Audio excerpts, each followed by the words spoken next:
Good morning everyone. I am Professor Niharika Anand. Today I am here to tell about operating system. So let me proceed.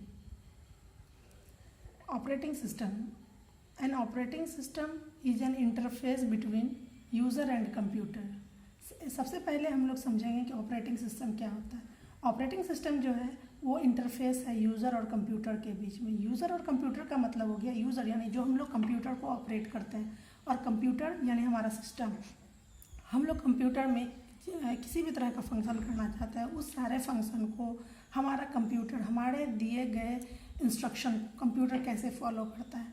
तो ये operating system होता है जो user के दिए गए इंस्ट्रक्शन को कंप्यूटर को समझाता है, और कंप्यूटर के द्वारा दिए गए डाटा या रिजल्ट या आउटपुट या कोई भी प्रोसेसिंग उसको वो यूज़र को वापस समझाता है। यानी कि ये ऑपरेटिंग सिस्टम जो है ये एक मीडिएटर की तरह काम करता है कंप्यूटर और यूज़र के बीच में। यानी यूज़र को जिस भी तरह का फंक्शन करना रहेगा तो कंप्यूटर को ऑपरेट करने के लिए, और चूँकि हम लोग सब कोई जानते हैं कि कंप्यूटर को ऑपरेट करने के लिए और कंप्यूटर में कोई भी तरह का फंक्शन करने के लिए हम लोगों को हमेशा कंप्यूटर को इंस्ट्रक्शन देना पड़ता है। विदाउट इंस्ट्रक्शन कंप्यूटर हमारा काम नहीं करता है। तो इस सारे इंस्ट्रक्शन के लिए अगर हमारा ऑपरेटिंग सिस्टम हमारे कंप्यूटर में ना होता या ऑपरेटिंग सिस्टम नहीं होता तो क्या होता। हमारा ऑपरेटिंग सिस्टम अगर हमारे कंप्यूटर में नहीं होता तो कंप्यूटर में हर एक काम के लिए, चाहे हमको कहीं कॉपी करना हो, कट करना हो, पेस्ट करना हो, अगर हम लोगों को टाइप करना हो, उसको सेव करना रहे, या कोई भी विंडोज़ खोलना हो, कोई साइट खोलना हो, या हमारा जो भी आइकन सब है, कोई भी तरह का फंक्शन है, उस सारे फंक्शन के लिए अलग अलग कमांड को याद रखना पड़ता। तो हमारा ऑपरेटिंग सिस्टम जो है ये हम लोगों को एक आसान सा रास्ता हम लोगों को देता है ताकि हम लोग आसानी से कंप्यूटर को ऑपरेट कर सकें। सबसे पहला चीज़ है कि ऑपरेटिंग सिस्टम के लिए हमारा सबसे पहले ऑपरेटिंग सिस्टम का मेन गोल क्या है। ऑपरेटिंग सिस्टम का मेन गोल है to make computer system convenient to use. इसका मतलब हुआ कि हम सबसे ऑपरेटिंग सिस्टम जो है वो कंप्यूटर सिस्टम को आसानी से हम लोग उसको सुचारू रूप से हम लोग उसको यूज कर सकें। इसके लिए ऑपरेटिंग सिस्टम हम लोगों को एक प्लेटफॉर्म देता है ताकि हम लोग कंप्यूटर में अपने डिज़ायर्ड आउटपुट को प्राप्त कर सकें। और दूसरा गोल इसका है to use computer hardware in an efficient manner, और कंप्यूटर हार्डवेयर को एफिशिएंट मैनर में यूज करना है। एफिशिएंट मैनर का मतलब हो गया यहाँ पर प्रभावशाली तरीक़ा से हम लोग यूज कर सकते हैं। यानी कि अगर हमको कोई चीज़ प्रिंटिंग फॉर्म में अगर हमको कोई डाटा को लेना है तो प्रिंटर को भी ऑपरेट करने के लिए हमारा ऑपरेटिंग सिस्टम ही हमारे प्रिंटर को भी सपोर्ट करता है ताकि हम लोग कोई भी डाटा को प्रिंटिंग फॉर्म में ले सकते हैं। आगे आता है हमारा कंप्यूटर सिस्टम के बारे में। कंप्यूटर सिस्टम जो है उसका हम कंप्यूटर सिस्टम को हम लोग रिसोर्स मैनेजर भी कहते हैं। रिसोर्स मैनेजर का मतलब हो गया हमारा कंप्यूटर सिस्टम जो है वो रिसोर्स मैनेजर की तरह काम करता है। मैनेजर का मतलब होता है जो मैनेज करता है हर एक पॉइंट पर। अगर हम अपने ऑफिस में कोई मैनेजर रखते हैं, हम अपने अगर जो हमारा व्यावसायिक जगह है वहाँ पर अगर हम कोई मैनेजर रखते हैं तो वो हमारे हर एक चीज़ को मैनेज करता है।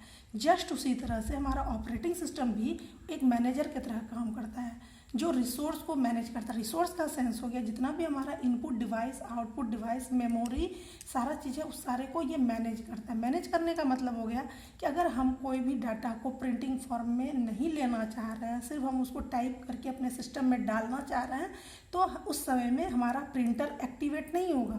उस समय में सिर्फ हमारा कीबोर्ड एक्टिवेट होगा और वो उस कीबोर्ड के द्वारा हम अपने डाटा को टाइप करके अपने सिस्टम में हम लोग स्टोर कर सकते हैं। दूसरा हो गया कि दूसरा रिसोर्स हमारा जैसे मेमोरी है, हमारे कंप्यूटर सिस्टम का मेमोरी। अगर हम कोई डाटा को मेमोरी में स्टोर करना चाहेंगे तो उस समय हमारा मेमोरी भी एक्टिवेट होगा और वो समझ जाएगा हमारे दिए गए इंस्ट्रक्शन के द्वारा कि हमको इस डाटा को स्टोर करना है यानी सेव करना है। तो इसी तरह से जितना भी इनपुट डिवाइस है, आउटपुट डिवाइस है, सारे डिवाइस ये सारा हमारा रिसोर्सेज कहलाता है और इस सारे रिसोर्स को ये मैनेज करता है। इसीलिए ऑपरेटिंग सिस्टम को हम लोग रिसोर्स मैनेजर भी कहते हैं। नेक्स्ट पॉइंट हमारा आता है ऑपरेटिंग सिस्टम जो है वो सारा परफॉर्म करता है सारा बेसिक टास्क का सेंस हो गया।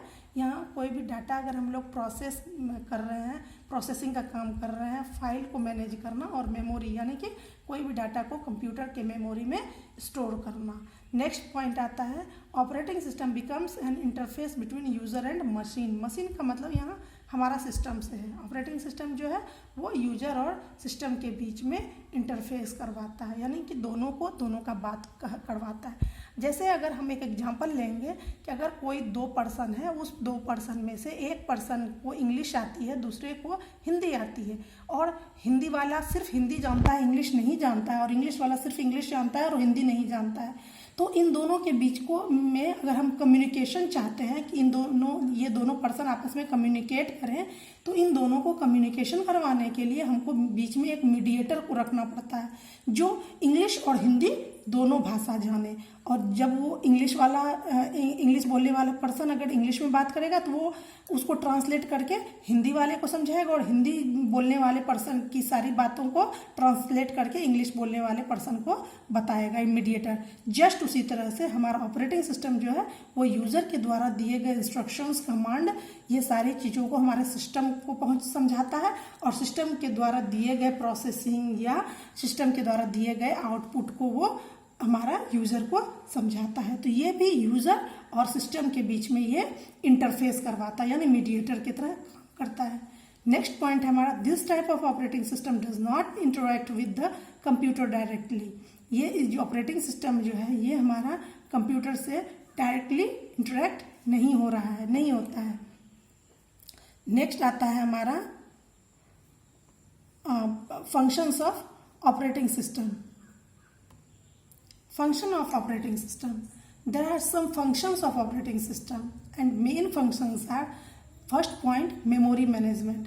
Memory management means ये मेमोरी को भी मैनेज करता है। मैनेज करना हमारे कंप्यूटर सिस्टम में किस डाटा को कहाँ स्टोर करना है, कौन सा डाटा कितना बिट या बाइट या MB GB का जगह लेगा, वो सारे चीज़ को यानी हर एक डाटा के लिए वो कंप्यूटर के मेमोरी में जगह फ्री स्पेस, जिसको हम लोग फ्री स्पेस बोलते हैं, फ्री स्पेस वो एलोकेट करता है।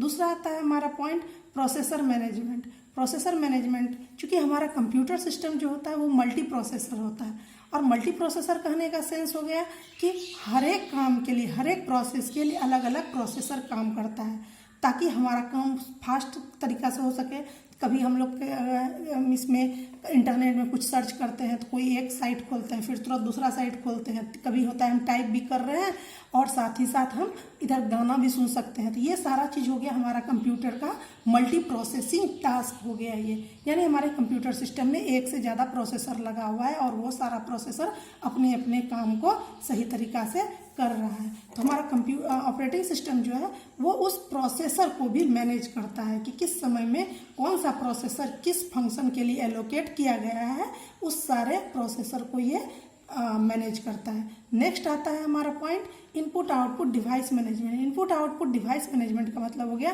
कि जिस समय में जिस इनपुट की ज़रूरत है, जिस इनपुट का हम लोग यूज करना चाह रहे हैं, उस समय में वो इनपुट डिवाइस जो है वो हमारा एक्टिवेट हो, वो काम करना शुरू करे। आउटपुट डिवाइस को भी ये मैनेज करता है।